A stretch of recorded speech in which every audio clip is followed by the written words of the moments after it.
In today's video, I'll answer your question, what is the significance of unleavened bread? Then afterward, as always, I'll share some helpful resources, so stick around to the end.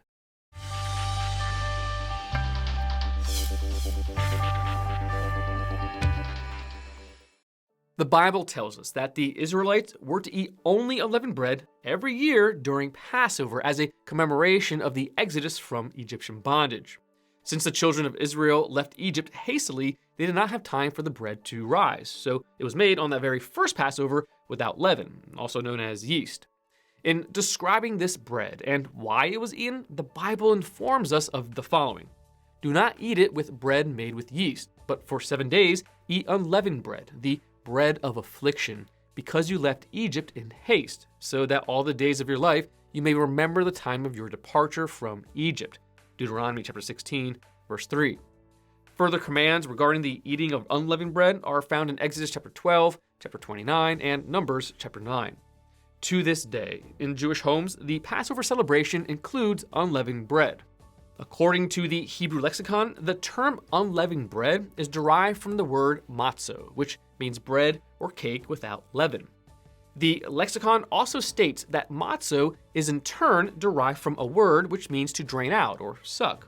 In referring to this second Hebrew word, the lexicon states, in the sense of greedily devouring for sweetness. So it is quite possible that unleavened bread, while it may have been heavy and flat, may also have been sweet to the taste. In the Bible, leaven is almost always symbolic of sin. Like leaven that permeates the whole lump of dough, sin will spread on a person, a church, or a nation, eventually overwhelming and bringing its participants into its bondage and eventually to death. Romans chapter 6, verse 23 tells us that the wages of sin is death, which is God's judgment for sin. And this is the reason that Christ died, to provide a way out of this judgment for sin. If man will repent of his sins, accept Christ as his Passover sacrifice, and have his heart changed so that he can conform his life to what God commands.